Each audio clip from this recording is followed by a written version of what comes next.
quality is important, but man, if you look at Godard's early work, I'm sorry, but the quality wasn't exactly, Lynchian. Godard did have a thing about Lynchian. I think what I've heard is he did not like Lynch. But I think David Lynch liked his work, but I don't think Godard liked him. Because visual wasn't like something that he was really concerned. He was concerned with story, and I think sound and a creative conglomerate, like the way it could, something that could be, like put together in a creative way.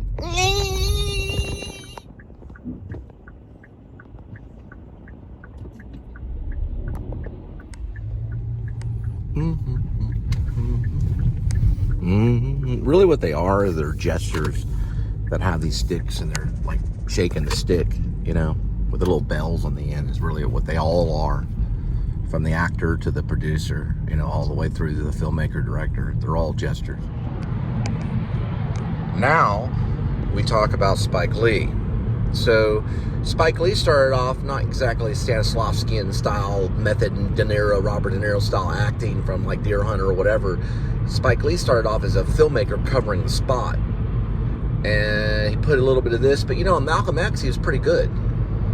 But the thing about Spike Lee is he's kind of a mysterious thing, He's like the fifth wheel or the 25th hour. Because, he's styled. There's style there, and it's filmmaking. And eventually he stepped back sometimes from the acting position and just said, filmmaker only. So it was kind of like the filmmaker was an expression of character and political belief and how you fit into society and how you survive in a crazy jungle like New York kind of thing. So it was, a little bit Godard, a little new wave. He wasn't setting up a scene for reality's sake as much as for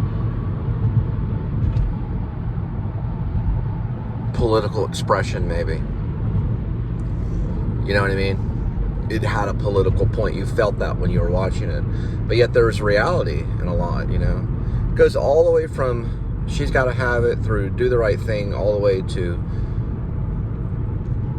The Five Brothers in the Jungle, which I don't think that was the title, but it had something to do with five, or they're in Vietnam. See what I'm saying? So it's like he knew the scenery, the costumes, the dialogue were all a representation of our mouthpiece for the speaker telling the story, the person, the writer.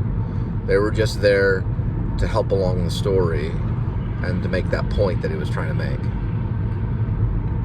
Like you're not lost in the reality so much, but you kind of do a little bit in Jungle Fever, with Samuel L. Jackson's performance, and there's some drama. So he did visit the drama. He did visit the theater kind of scene. And when I was there, he was really working on the hyper-real 25th hour kind of stuff with Edward Norton. I was right there at Riverview, sleeping in one of the rooms. They were acting all around the whole place. I didn't get to meet him. My friend did. My friend met him in the elevator and gave him dukes one time. But that's a whole different story, and that's about expressionism, and that's a color, and there's a lot of stuff that you can talk about in that type of filmmaking. I mean, it's colorful, like literally, there's a lot of colors involved, like red, green, yellow, blue, all this stuff going on, right? So it's real, like, good to teach next to at NYU, and it's also, you can talk about it, and it hits you every once in a while. And then there's the Ku Klux Klan thing that he did, the Klan brothers. Why am I missing some of Spike's stuff that he was up for Best Picture on? KK, Ku Klux Klan, what was that called? You know what? I'm gonna have to go to Internet Movie Database. Some of his titles are getting me. I'm thinking the Klan Brothers, but I don't think that's the name of it. It has K in it. The Klux something. Anyway, he was up for Best Picture for it. It was where the guy went undercover. They talked like a white guy over the phone or something, or they couldn't tell. and then he became a Klan member, undercover brother, the undercover Klan guy. Anyway, he did that one, which is based on a true story, which is kind of good, and he got some awards for that, and almost won and everything. You know what I mean? Where is he? Is he Brooklyn? He's one of the boroughs. I would guess Brooklyn, probably. I think it had to be called Black Klansman. If I figured it out. Hey man, bring me that bed sheet. No. Not the purple one. Get the white one.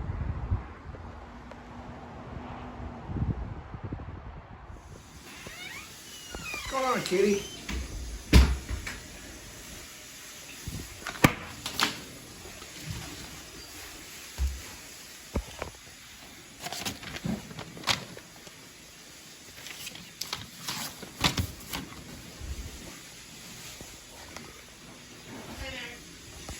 Hey, sweetie.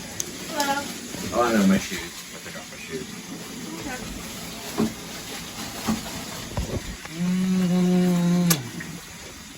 We're from Tennessee.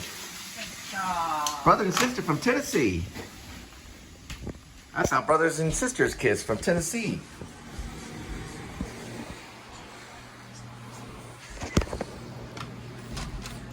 Now I gotta return that battery.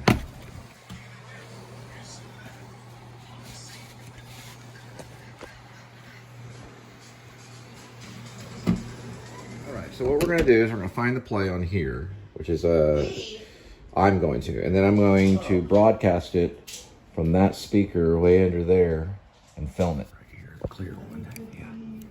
There. Put those down. There it goes. There.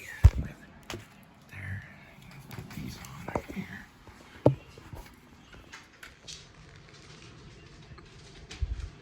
See if we can find it. Okay, so what you're looking at right here is everything that was on my SoundCloud. Every single thing. That was all on my SoundCloud. What we're looking for is a play. There's one, Act 1. We have to see what it says. That's probably hidden drive because I titled Act 1, Act 2, but we don't know. And that's Act 2 play. That's a play, like a radio show. These are all songs. If they're not plays, then they're songs. Bunnyman's a song, Catnappers. Okay, Catnappers is a short story, or novella. It's actually a novella that I read as well that I might be posting too. There's the script, Ipanellum, a lot of talking about it. It's posted on SoundCloud. All of this is on SoundCloud. All of it. And it should all be on YouTube. I should have never known about SoundCloud, but I learned it from somebody. All of this is on SoundCloud that no longer can be accessed because of money. I could go and put all of this on YouTube, but each thing would take time. There's some projectionist stuff. That's sound from the film Projectionist. PRJC and NST is from the Projectionist. What did I say it was? What did I say it was? I said it was called something. It was called In Store, but it's probably going to be one of these two. It's quick accessing right now. This is Microsoft.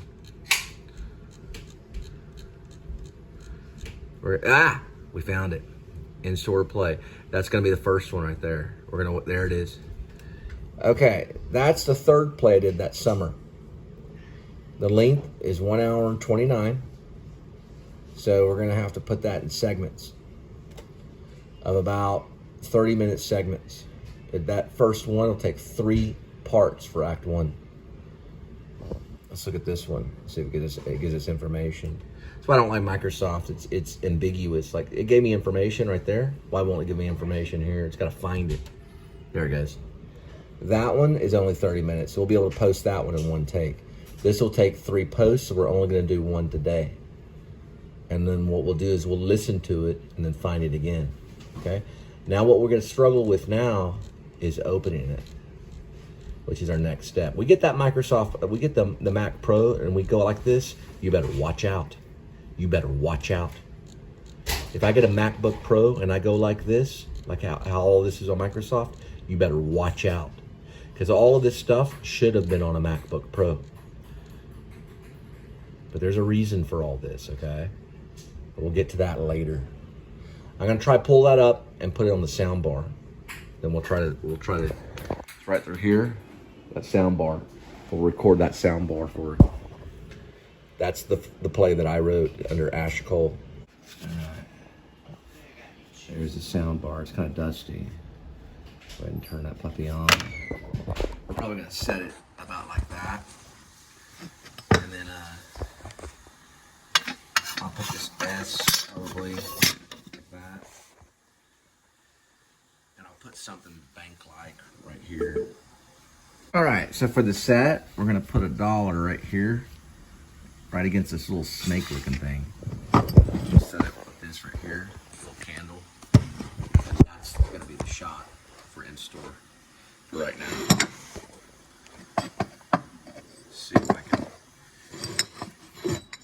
Well, you can use the good book there. That's Shakespeare right there. It's a collection of Shakespeare. Here's the good book. We'll do it about like that. About like that. That's what it'll look like. We're figuring out. She did give us money back for the hamburger. We're not going on a Wednesday. They have to do sales.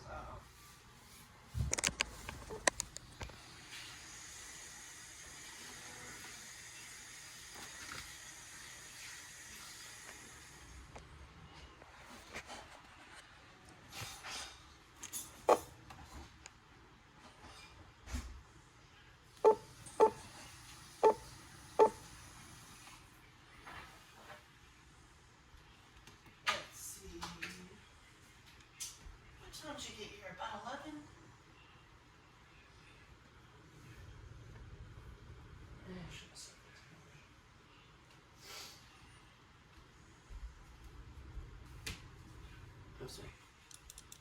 Well, it's just making beeping noises, so I'll let it sit there for a while, and then I'll just reboot it and go through the whole process.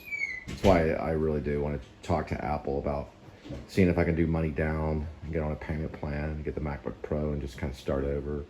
I have a new play right here. It's called UHM, and then underneath that is Crook the Cat, the screenplay. So I don't know. We'll have to see. So what's gonna do? I'm gonna have this Coke. It's gonna sidetrack me. So because I got a snack, and all of a sudden I did that.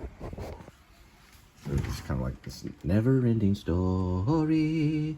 La la la la la la la. And a cat named Crook. What they'll do is it'll go like this.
Hey, I got in. Let's transfer funds.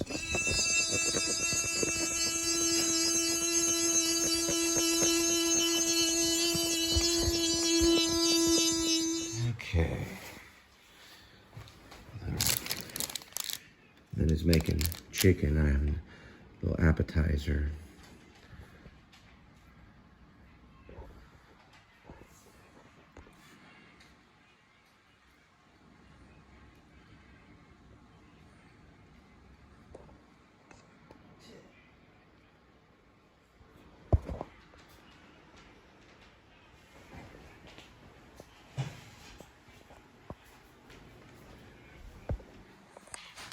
Here's the play.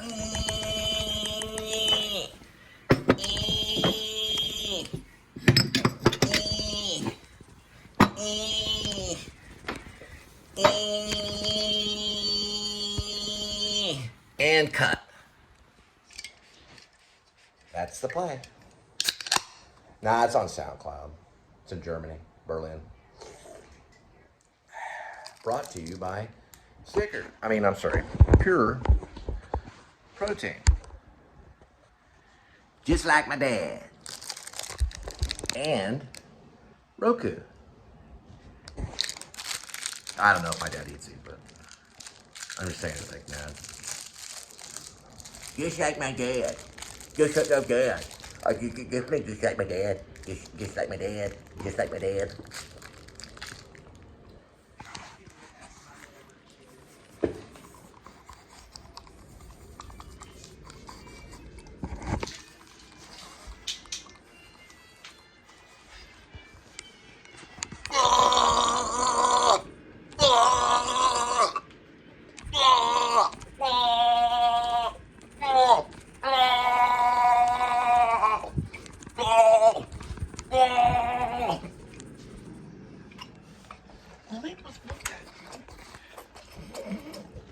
All right, we'll watch some YouTube. I don't care. I know how the play goes. I wrote it.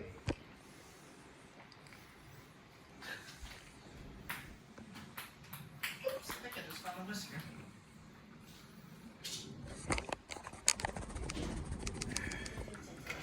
All right, let's look. Looks like we do have something at 90%. That is the JVC headset. There is bedroom and Samsung. I believe it's a Philips device. JVC. And we hear it go dink.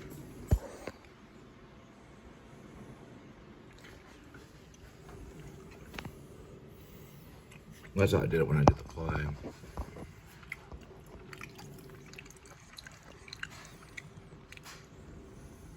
Yeah, I gotta be discoverable. Okay, let's see. There we go. There. Alright, so Lucy has her baby. So the next one.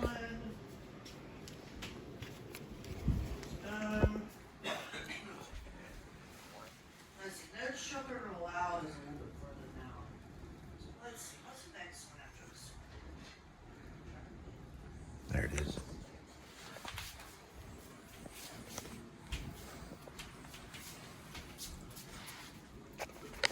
Oh, there it goes. There it goes. Look at that. Isn't that something? All right, all right, all right, all right. I might send it to AF Austin Film Festival. That didn't work. Make sure your Bluetooth. Hey, you know that my girl chick's only 2 years old. Philips.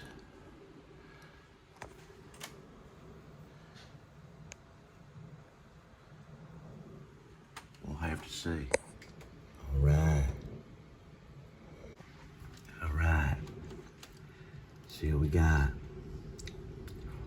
Making this kind of thing right here. I'm gonna find and they all walk through the the swinging, stopping point for tomorrow. So squeaking each door night and onto will the be a branch segment floor. of it. This would be The part auditor one. begins checking all the cabinets and under the registers, looking for abandoned paperwork, count information, loose change, or misplaced items. Right there. Auditor number 1 looks under the copier and quickly checks all the locked drawers. They all head to the back. All right. So 2905. So the time on it will be right here. We'll pick up tomorrow. This will be considered part 1 of the reading. And that's my play in store. So this is the play reading version of Act 1. For today, 3/29/24 is what we're doing today. All right? And we'll get to the rest tomorrow and keep on going from there.